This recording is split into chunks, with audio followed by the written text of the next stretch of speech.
Vanavond zijn de schilderijen uit het Dirk Scheringa Museum gehaald. U bent directeur van het museum. Wanneer hoorde u van er komen mannen aan in witte pakken met een grote vrachtwagen en die gaan de spullen meenemen?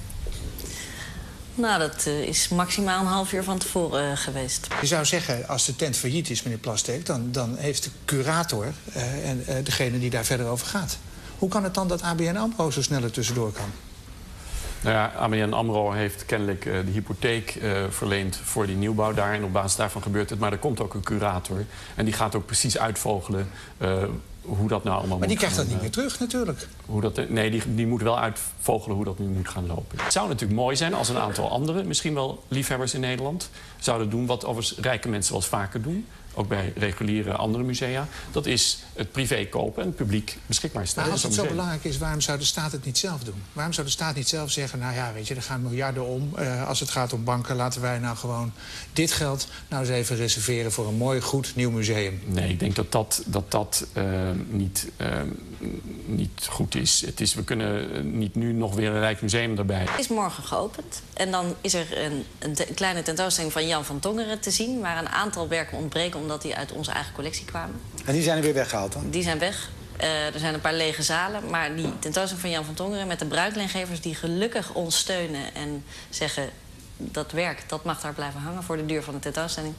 Dus dat is er te zien. Jij bent behalve acteur ook ondernemer. Mm-hmm. Dat is geloof ik niet je sterkst ontwikkelde talent. In dit geval ben jij terechtgekomen in Tilburg. Hebt daar plannen gemaakt voor een groot theater, het MIDI-theater. Ja. En we kunnen niet zeggen dat dat goed is afgelopen. Nee, dat is niet goed afgelopen, nee. Dan kom je op een gegeven moment bij mensen die daarover gaan. Ik neem mensen van het gemeentebestuur of wat dan ook. Ja. Dan kom je binnen, dan denken ze natuurlijk al dat het is... Nee, die is helemaal niet wijs. Ja. Nou, niet helemaal, want op zich, misschien dat ze het even gedacht hebben. Maar op een gegeven moment kom je erachter dat ik ook gewoon kan praten. Dus dan, Denk je dat ik er ook een beetje aan moet wennen, eerlijk gezegd? Echt waar?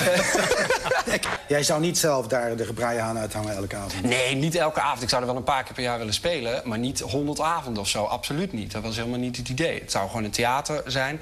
En het idee was dat men overdag les had. En dan 's avonds dat direct in de praktijk zou kunnen brengen. Het pand gaat gehuurd worden door de Zingende Decoupeerzaag. Het productiebedrijf van Atje. Ja, dat gigantisch. Op dat moment was het theater van Atje geworden. Ja, het was een Atje-theater. En dan konden we van groepen dat het onderwijs erin zat. Maar ja, iedereen dacht dat een theater werd gegeven aan de grootste gek van Nederland natuurlijk. Er is morgen een belangrijke gemeenteraadsvergadering waarbij de burgemeester zich moet verantwoorden voor het feit dat hij de hogere bouwkosten lange tijd verborgen heeft gehouden om een crisis te vermijden in de gemeentepolitiek van Tilburg. Indirect, maar meer dan niet, dat is het niet, ben jij dus ook mede verantwoordelijk voor het feit dat hij mogelijk moet vertrekken. Nee, daar ben ik niet verantwoordelijk voor. Indirect, zei ik. Oké. Ja. Want je zei net al, ik heb spijt van het feit dat ik me toen als Atje heb gepresenteerd. Ja. Heb je überhaupt niet het idee, misschien moet dat eens ophouden, dat Atje? Nee, ik vind het nog wel leuk. Ik ook. Ik zou stoppen met het ondernemen en gewoon... lekker Atje blijven doen. Jamie Oliver, your cookbook, Jamie's America will be in the Dutch shops tomorrow. My journey was to discover the real cooking of America. Not the junk food, but the real cooking. Obviously, the slower you bring your finger back, the finer it is. And then you can really go fast, nice and fast. And then when you're really showing off, you can look around. Steady, go. Steady.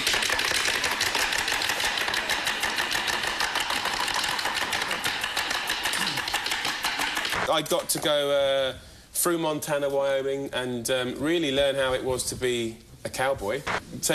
They chase bulls and women. Right. And as I'm married with 3 children, I just chased a lot of bulls. Mm-hmm. And then you ate the balls of the bulls? Yeah, well, it's sort of my job, really, to eat bulls on a regular basis. I mean, they call them Rocky Mountain oysters.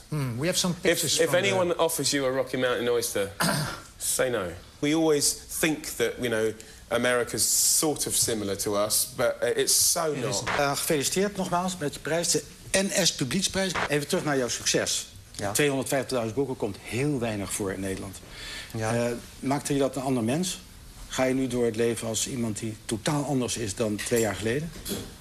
Nee, word ik er wat rustiger van. Ik zie het meer, dus niet zozeer als als een villa in Spanje, maar meer als zoveel jaar kan ik gewoon doorgaan met boeken schrijven. Ik ben misschien wel begonnen als een beetje Gerard Reven-volger, die dus het oeverloze ouwe hoeren en het plotloze boek hoog in het vaandel had staan. Mooie zinnen om de mooie zinnen. Ja, ook dat, maar ook gewoon dat je denkt, nou, wat maakt het uit waar het verhaal begint en waar het eindigt.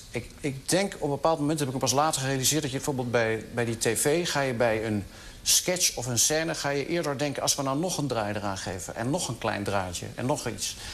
Dat maakt dat je op een gegeven moment in een boek, denk ik, ook opeens plotgerichter gaat denken. En dat ben ik op een bepaald moment gaan doen. Ben je al met ik ben met iets nieuws bezig. Kun je er iets over zeggen?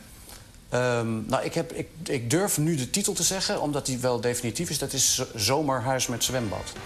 En de eerste zin luidt, ik ben huisarts.